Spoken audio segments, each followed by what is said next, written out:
is on the way.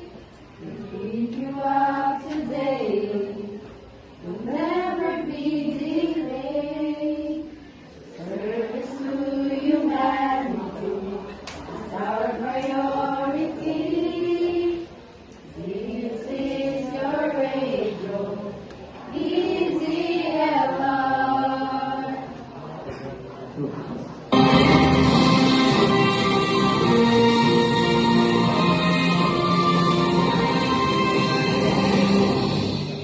News you need is news you will deliver. Hot issues will have it covered.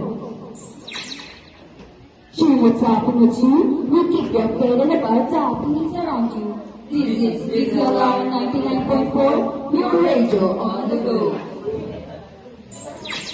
Broadcasting live in Block to Block. Good morning, Law. It's Monday, August 12, 2024. This is Alina Nicole Medina. And this is Daniel Garland. Your DZLR News Anchor. DZLR 99.4, your radio in action. For the headlines, President Marcos sponsor focus to defend. Law of National High School takes the lead in peace in 2024. Golden Boy Panasulo cancels for exercise only 5 days.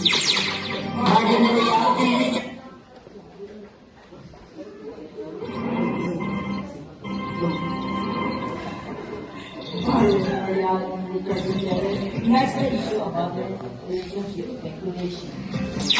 And now for the stories. Philippine President Marcos sponsor focus to defend. Christian Changumbok for the details. President Ferdinand Marcos Jr. has declared a status prohibition on the establishment of any Philippine offshore gaming operators or POGO and directed foreign operators to stop activities by the end of the year. This announcement made in the State of the Nation address comes after a Senate inquiry into illicit actions associated with POGO such as human trafficking and fraudulent schemes. Various government agencies, including the Department of Finance and the National Economic and Development Authority, have expressed their support for the ban. Nevertheless, PAGCOR Chairman Alejandro Tenco has advocated for improved oversight instead of a total prohibition. The Philippine National Police created a special group to take down illegal POGO activities as well. For DZLR News, this is Ian Shine Kumbok reporting. Law of National High School takes the lead in peace in 2024. More of this news from Christopher Ortigosa.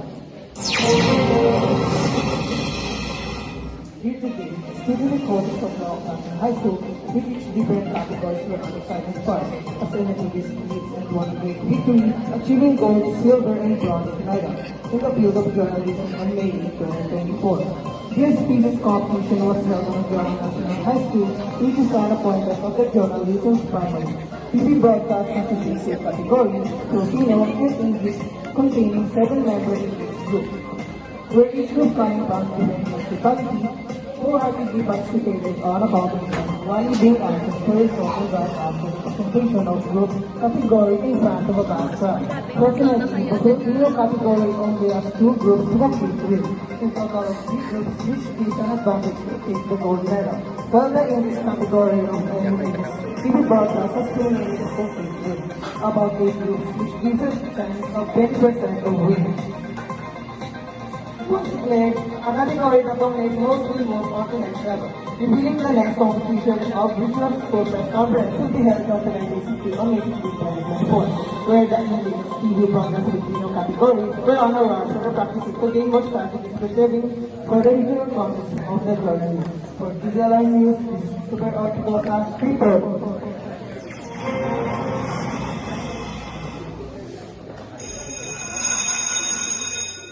Time check. It's now 10:16 in the morning.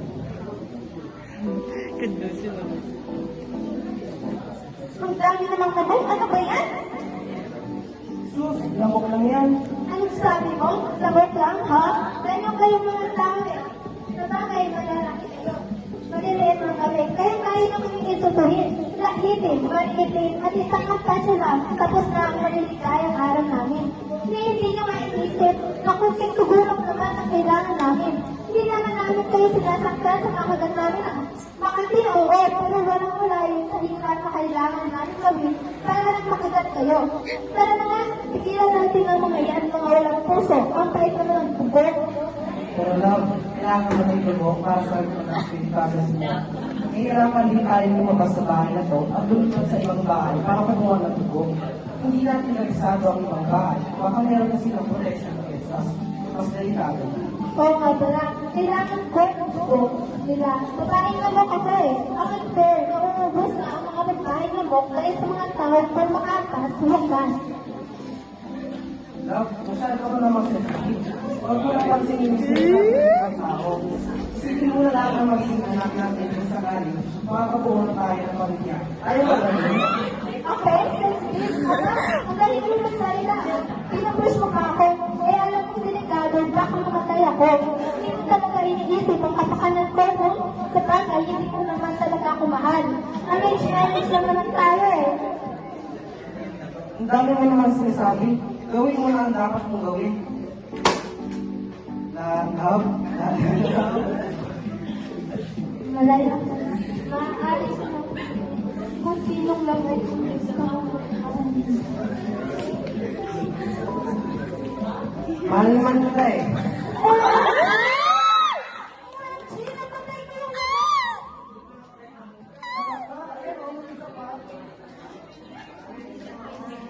Pag-iigan kita na. Dapat tayo naman din isa. Paano kung balikan ka nung para magiganti? Huwag ka lang ganyan, nakatakot ka eh! Sigurado ako, you've never the book already. Di ka ba natatakot na kapagpalikan ng kanila? Huwag ka mag-alala, sagot kita. Here are some essential steps. To prevent dengue, apply insect repellent when going outside, especially during early morning and late afternoon, when mosquitoes are most active. Wear long-sleeved shirts and pants for extra protection. Eliminate standing water in containers like flower pots, buckets, and old tires to reduce mosquito breeding sites. Stay indoors during peak mosquito times, and if you need to be outside, ensure proper protection with repellent and appropriate clothing. Use mosquito nets while sleeping, especially if there are no screens on windows. It's a small step that will make a big difference. By taking these actions, everyone can help protect themselves and their loved ones from dengue. Let's work together to keep our community safe and mosquito-free. By following these steps, we can protect ourselves and our community from dengue. DZRR 99.4. Now we are back. Golden Oil Fires will back to the indoor exercise. Golden Fires King. Guys, Zacharias for more details. You will deliver the remarkable performance in the men's sport exercise event at the Paris 2024 Olympics. A really country its second Olympic gold medal ever. With impressive athleticism and precision, the young gymnast from Balade Manila scored 15 adversity on Saturday evening, outperforming our competitors and winning the gold medal. Yulo's win signifies a major achievement for the Philippines. Following Heavenly Diaz's gold medal in the 55 kg category of women weightlifting at the Tokyo 2020 Olympics. His victory demonstrates his outstanding skill and commitment, pushing him into the prestigious group of Olympic winners. With this momentous victory, Yulo has solidified his position in the record of Philippine sport history and has also motivated the nation with his remarkable accomplishment. This is Raisa Zakaria reporting. Now for Chica Patrol. Barbie Brian and Richard Gutierrez relates the issue about the relationship speculations. Chica Bestie, then take it away. Richard Gutierrez and Barbie Brial recently became the talk of the town after a private video went viral that sparked sensational heat. Barbie Brial, who just celebrated her 26th birthday with a sad actor, found herself caught in the whirlwind online gossip as social media buzz with allegations about her personal life.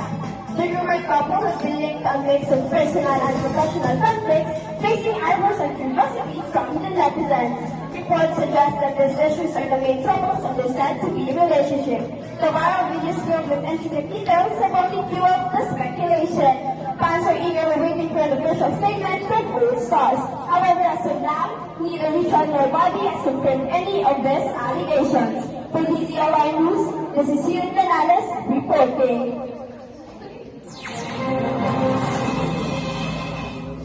That's all for this time. For latest updates, just tune in at the #1 radio. Region Top, DZLR 99.4, your radio in action. This is Aliyah Nicole Medina. And this is General Guarte. Good morning.